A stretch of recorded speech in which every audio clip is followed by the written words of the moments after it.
Muy buenos días, ¿cómo están todos ustedes? Probablemente muchos reincorporándose ya a la vida hábil de marzo. Empieza este marzo, pero con todo, súper lunes.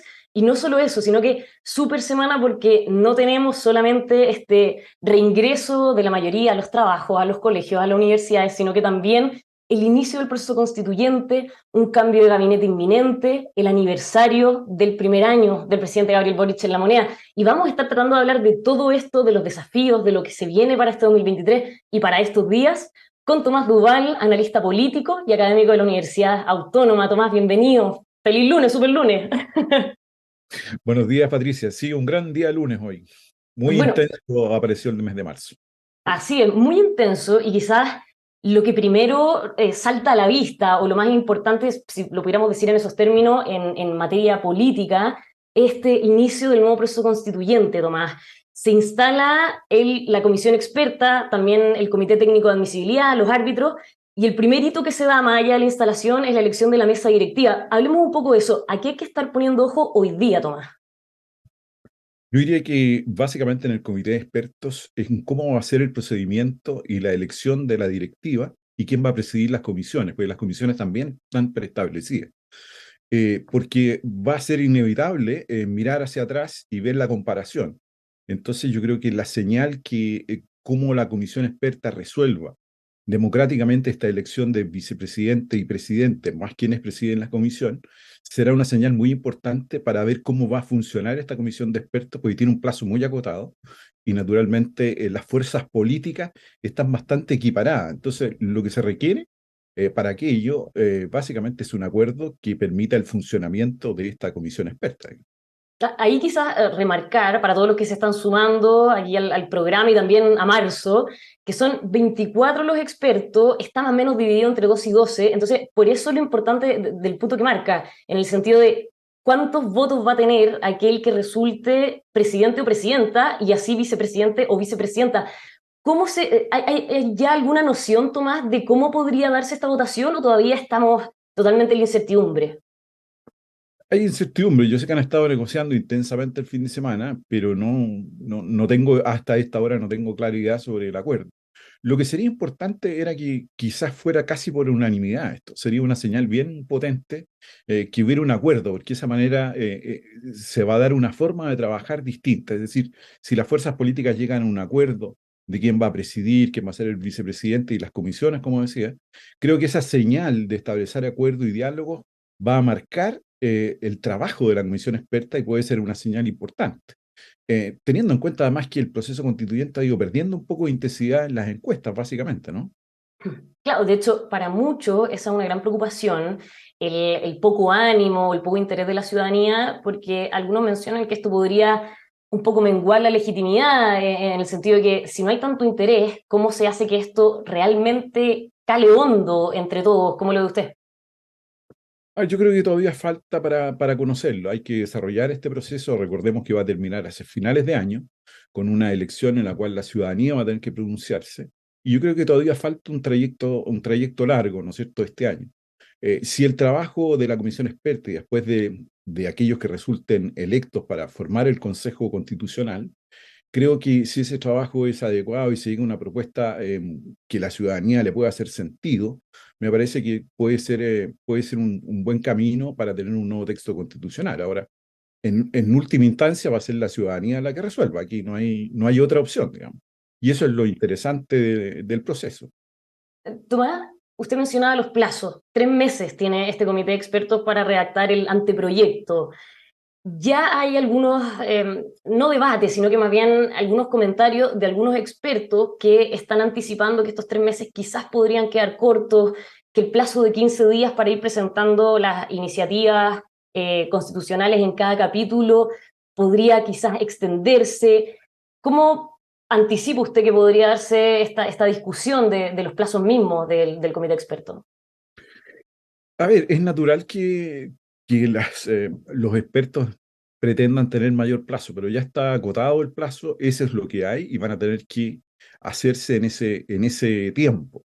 Ahí vamos a ver la calidad de expertos. Si son realmente expertos, realmente vamos a tener claridad de que en 3 meses se hace. Ahora, lo importante también es que no llegan con una hoja en blanco. Yo creo que aquí hay dos cosas que son fundamentales. Primero, no llegan con una hoja en blanco, tienen 12 bases constitucionales.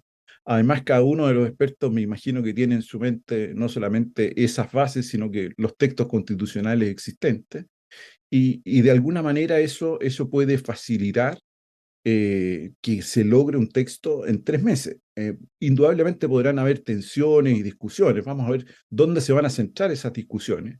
Para mí lo central en el nuevo texto constitucional está en la arquitectura política, digamos, ese es el centro de la Constitución. Y yo creo que eso, si bien las bases tienden a establecer ciertos criterios o principios equilibrados, puede que ahí también se den a discusiones importantes que pueden quedar reflejadas en este nuevo texto. Y también cómo los nuevos temas, porque esta constitución hay que pensarla al futuro, no hay que pensarla al pasado, cómo se incorporan estos nuevos temas, las cuestiones medioambientales, los derechos sociales, cómo van a quedar. Ya se ha iniciado un cierto debate ahí entre derechos sociales y principio de subsidiariedad, ya ha habido alguna discusión ahí. Bueno, yo creo que todas esas cosas se van a ir zanjando. A mí me parece que, claro, es un plazo corto, pero vamos a ver la calidad de los expertos y yo creo que además tienen ya no una hoja en blanco y eso puede facilitar el trabajo, que sin duda va a ser intenso, ¿no? En eso no me cabe la menor duda. Obviamente con esos 3 meses vamos a estar todos, si ya en el proceso anterior estábamos, pero arriba de la pelota, en el sentido de que minuto a minuto pasaban cosas, ahora con estos 3 meses probablemente esto va a ser mucho más rápido, con más contenido, pero además lo que usted menciona, ya tenemos 12 bases constitucionales, estos bordes, y ahí es el árbitro el que tiene, o el Comité Técnico de Admisibilidad, mejor dicho, los que tienen que velar porque se vayan cumpliendo. Muchos no entienden bien la función, más allá de lo que yo comento, pero no entienden bien la función de cómo va a ir funcionando esto, el ir y venir. Si nos puede explicar un poco más de esa dinámica que se va a dar. A ver, el comité de expertos va a proponer un texto. Ese texto va a llegar al Consejo Constitucional, que van a ser electos en mayo, ¿no? El 7 de mayo. Porque esta semana también se inician las campañas políticas para elegir a los consejeros constitucionales. Y el Comité Técnico de Admisibilidad, que es un órgano que tiene 14 miembros, va a ser básicamente, va a velar porque los principios, estas bases constitucionales, estén dentro del texto y no se salgan de aquello. Y para eso vamos a ver cómo va a funcionar. Lo importante es que el Comité Técnico de Admisibilidad va a establecer procedimientos para que se pueda recurrir por mayoría de votos, básicamente por un porcentaje de los votos, se puede recurrir al Comité Técnico de Admisibilidad si es que ciertas normas, algún sector político o algunos miembros estiman que sobrepasa esas bases constitucionales. Ese es un poco el funcionamiento hasta cómo va a ser este proceso que se va a ir complejizando, porque después vamos a tener un órgano ya electo de 50 miembros que también va a participar con el texto de la comisión de los expertos y también pueden estar los expertos en ese debate, digamos. Es bastante dinámico lo que se va a suceder de ahí en adelante. Van a poder participar con voz, pero sin voto, ¿no? Claro, pueden participar, los expertos participan de lleno en la primera etapa, pero después cuando son electos los consejeros solo pueden tener su voz. Pero será importante también escuchar la voz porque naturalmente ellos son los que redactaron este texto que va a ser sometido a la discusión. Me parece que ahí se produce se puede producir un buen intercambio, una buena manera de ir construyendo y darle forma a este nuevo texto constitucional. Bueno, sin duda esto es muy distinto a lo que ya tuvimos en el proceso anterior, la convención. No tiene un parangón, no se puede comparar, digamos, uno y otro, digamos. De partida, la convención anterior eran 155 miembros elegidos, ¿no es cierto? Con paridad, con pueblos originarios, etcétera, ¿no? Esto es mucho más reducido. El órgano electo es solamente de 50 miembros. Eh, Hay paridad, sí, y los pueblos originarios, yo veo, es difícil porque los pueblos originarios pueden agregarse, pueden ser 51 o 52, va a depender si votan. O también pueden ser solo 50, es decir, no tienen escaños tampoco asegurados. Eh, Esa es una gran diferencia y la segunda diferencia es que tampoco van a partir de cero porque va a haber una comisión, expertos de lo que estamos conversando, ¿no? Que va a ser un pretexto, digamos, y eso es muy diferente a cómo se partió la vez pasada. Tomás, usted mismo lo mencionaba, como si fuera poco, además esta semana empieza la campaña de los que se están postulando para esos 50 cupos de los consejeros. Ya sabemos cuáles son los candidatos, queda todavía unos días para que empiece la franja.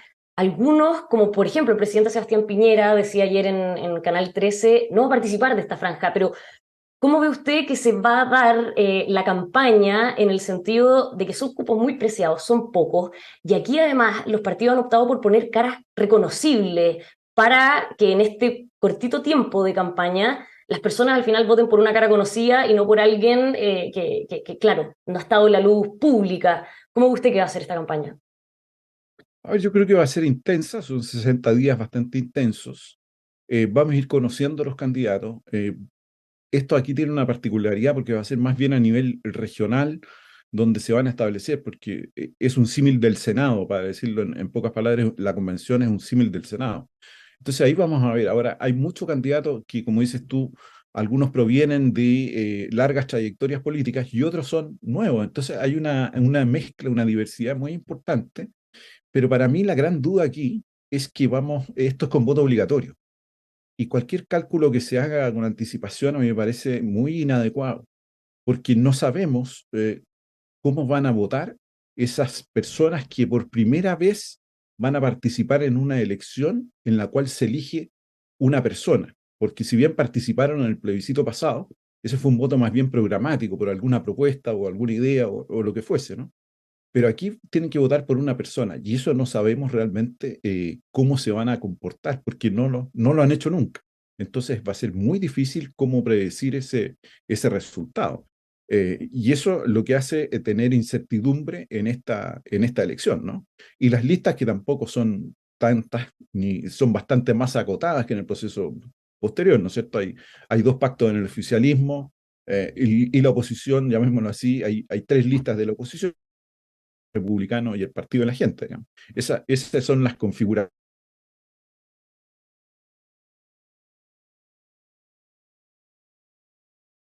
Tomás, estamos teniendo algunos pequeños problemas de conexión con Tomás Duval, analista político. Con él estamos comentando lo que es este superlunes, lo que será esta super semana.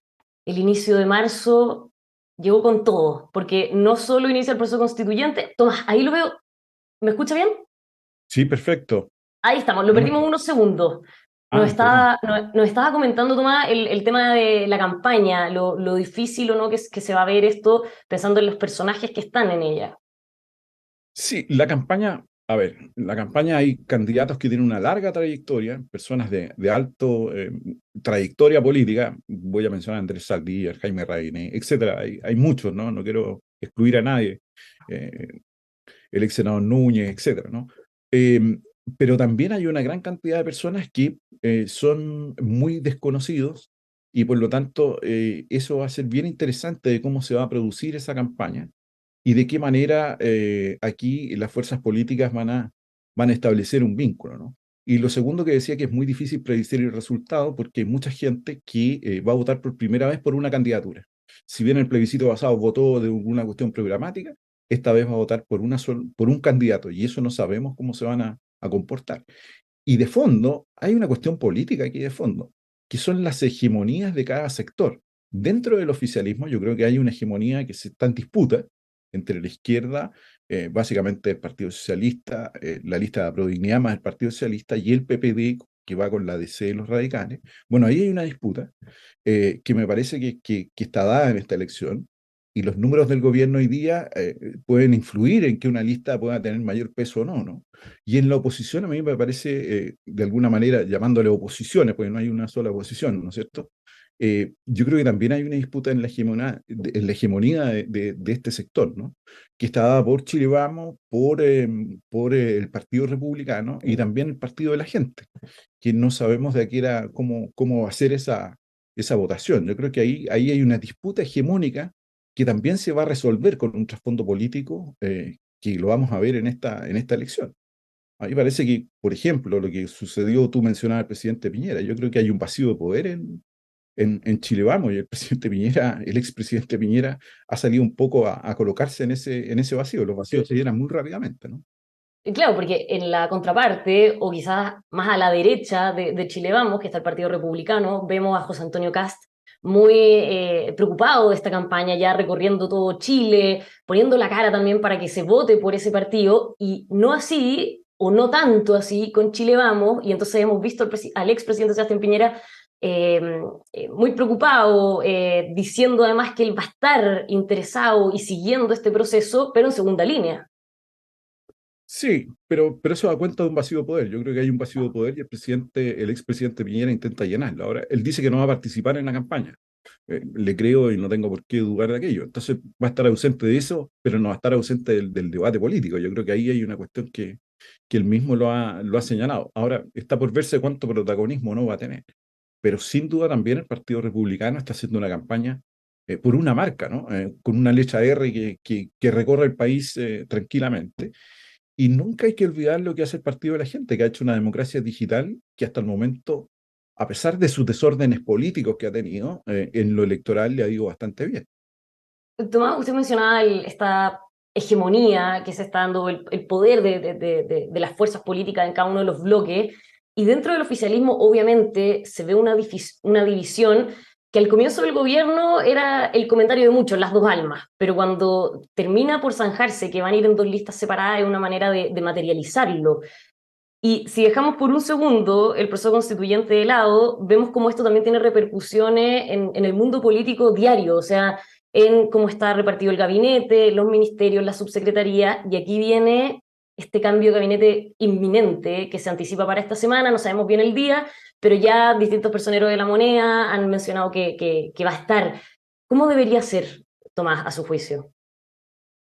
Yo creo que este cambio de gabinete va a ser más bien acotado respecto a los ministros, pero sí más profundo en los segundos niveles, a nivel de subsecretarios y de ahí para abajo. Yo creo que ahí se va a producir un cambio importante, donde las fuerzas, llamémoslo así, del socialismo democrático, van a obtener cierta mayor presencia en el gobierno. De alguna manera hoy día el socialismo democrático estaba encabezando los ministerios, ¿no? Las cuatro figuras, desde la ministra del Interior, pasando por el ministro de Hacienda, etcétera, ¿no?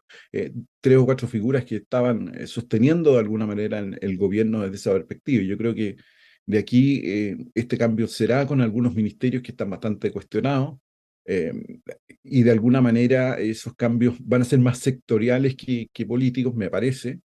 Y lo segundo, que claro, va a entrar en una etapa de los subsecretarios, de la propia administración del Estado. Y eso es importante, hay que tener ojo ahí porque eso es importante para el buen funcionamiento del Estado, del gobierno, en el sentido de que tiene un año donde tiene que desplegar su agenda y además se ve sometido a este proceso electoral, digamos. Es decir, usted ve que el gobierno va a seguir en este giro hacia el socialismo democrático, quizás dejando un poco más el ala de Prodignidad. Yo no sé si vaya a dejar a Prodignidad, lo que estoy diciendo es No, que no, va a no dejar. dejar, sino que sigue girando hacia tener más presencia del socialismo democrático en el gabinete, dejando así, inevitablemente, más de lado a personas de Prodignidad. Yo creo que sí, va a buscar mayores equilibrios en la presencia de cada una de las coaliciones al interior del gobierno. Y eso me parece que es adecuado en esta etapa, pensando que tiene un año por delante donde el gobierno debe fijar una agenda política que le permita estratégicamente conducir al gobierno. Creo que ese es el gran desafío que tiene en este segundo año el gobierno, para adelante sacar sus propuestas, naturalmente, que están dentro de su programa, ¿no? Pero y yo creo que eso se va a dar, esa coalición.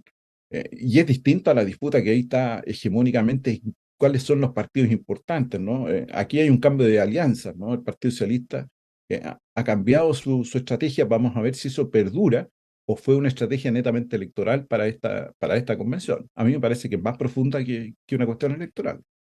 Y respecto a los ministerios que podrían cambiar, ¿cuál ve usted como más probable para que los actuales ministros salgan y entren otros?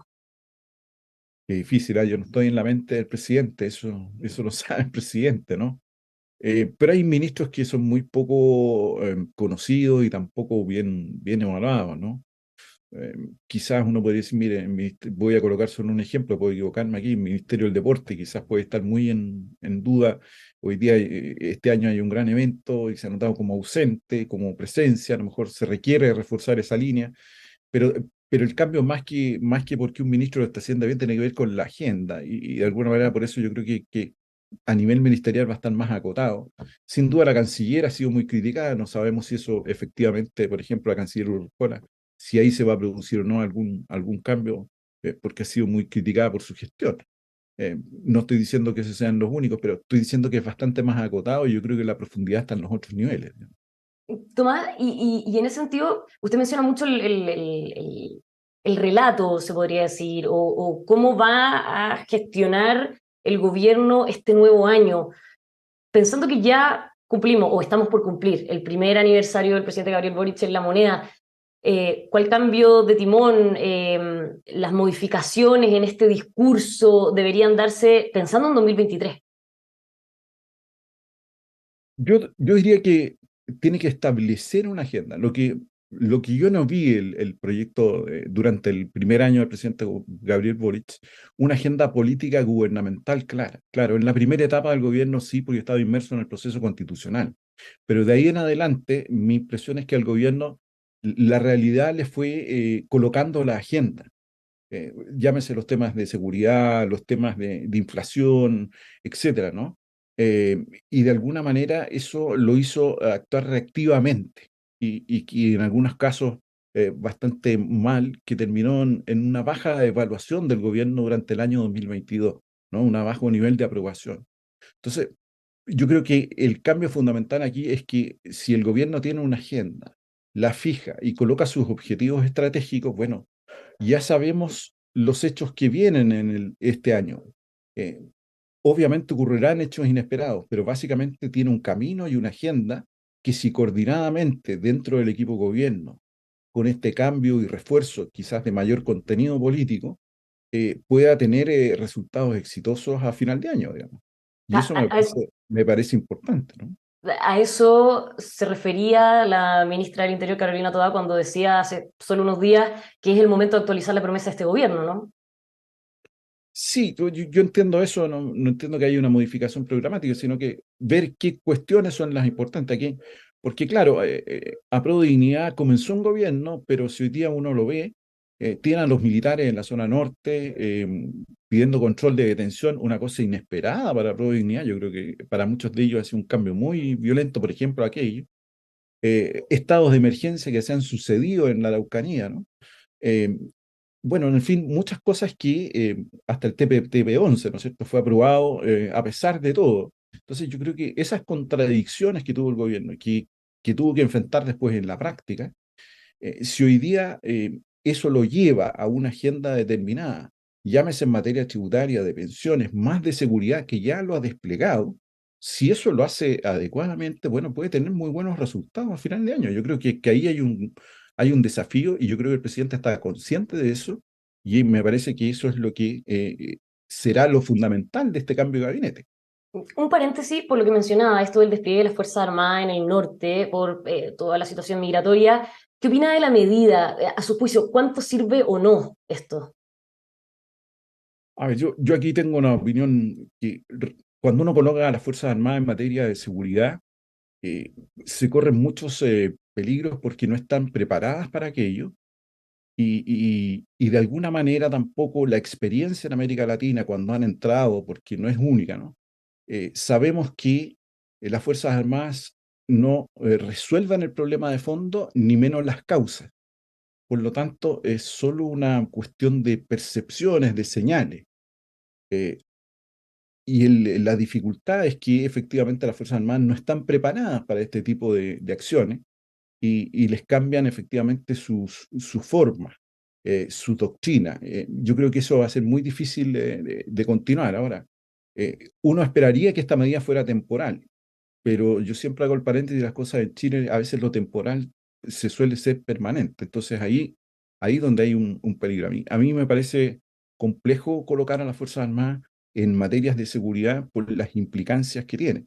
Porque claro, aquí estamos en un control fronterizo, pero después si se vincula esto a materias como, por ejemplo, como el crimen organizado, ya entramos en otra etapa y las experiencias en América Latina no han sido buenas en esa materia. Claro, y el tema ahí y el debate de fondo es, si no es esta medida, ¿qué otra cosa se puede hacer con lo que está sucediendo en la frontera, Tomás?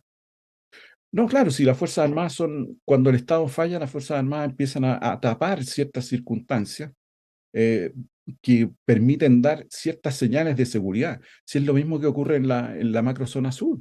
El estado de emergencia y la presencia de las Fuerzas Armadas, bueno, ahí está, llevamos en este corto periodo de gobierno, creo que 18 renovaciones del estado de emergencia. Entonces, pero tampoco a eso me refiero. Si uno mira ahí, no se está resolviendo el problema de fondo. Hay una presencia, sí, pero no se va al tema de fondo. Bueno, en la frontera me parece que era una buena señal. Ahora, aquí hay problemas mucho más profundos respecto a la migración que no las van a resolver las Fuerzas Armadas. Y me parece una señal adecuada.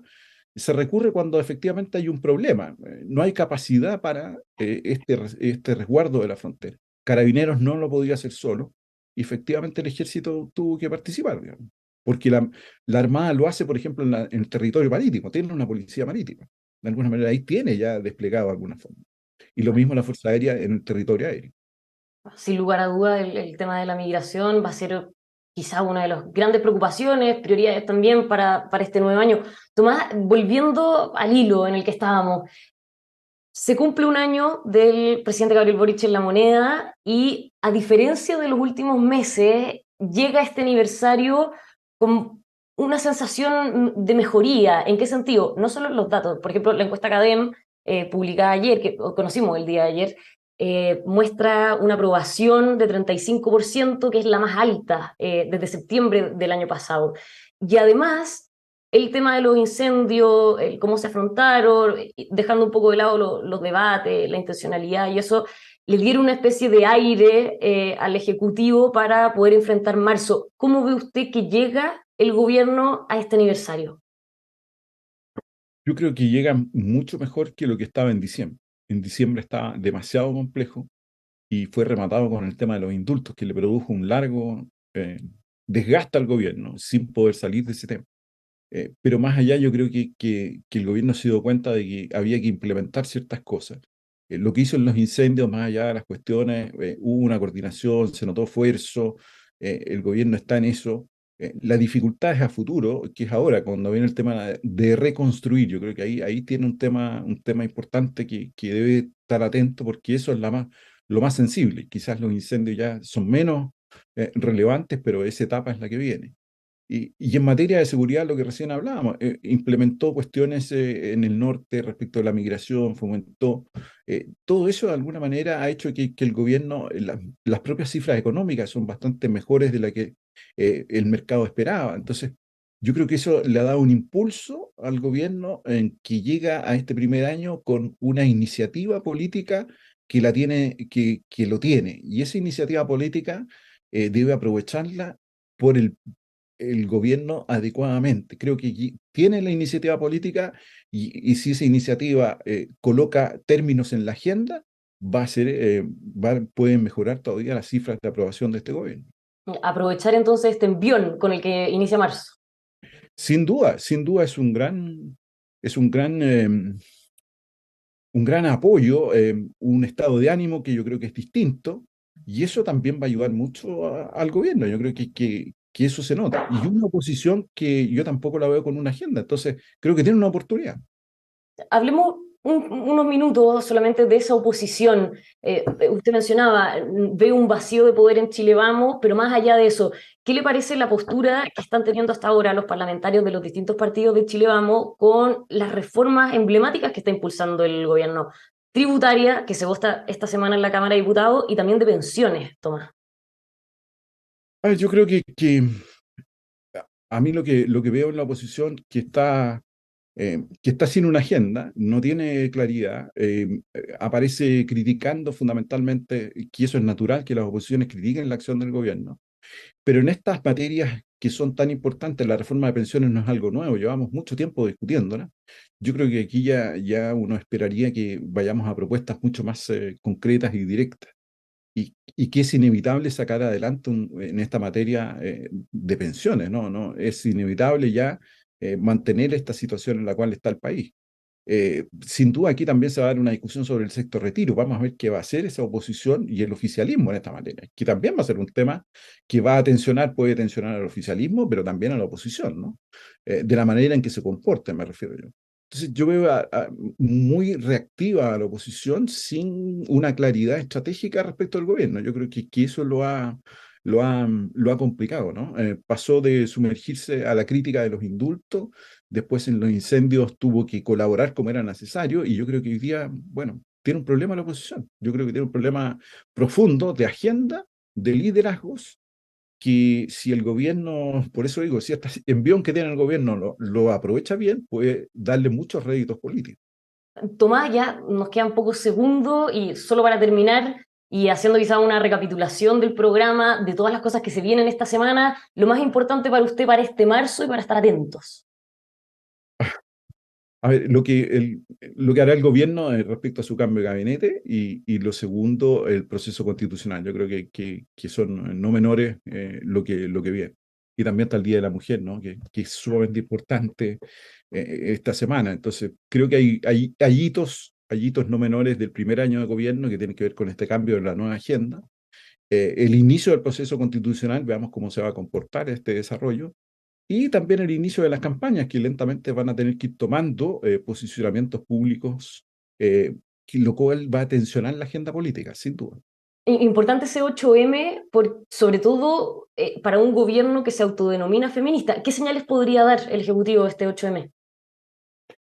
Yo no veo señales tan concretas, tan directas, ¿no? Pero creo que debe reafirmar esa línea política que de cierta manera está inmersa en el alma del gobierno y debe tener un camino claro respecto a qué va a suceder, más allá de levantar el tema por sí solo. Yo creo que ya no resiste aquello, ¿no? Tomás, muchísimas gracias por habernos acompañado hoy día en este super lunes. Que sea un super día. Super día para todos. Buen día.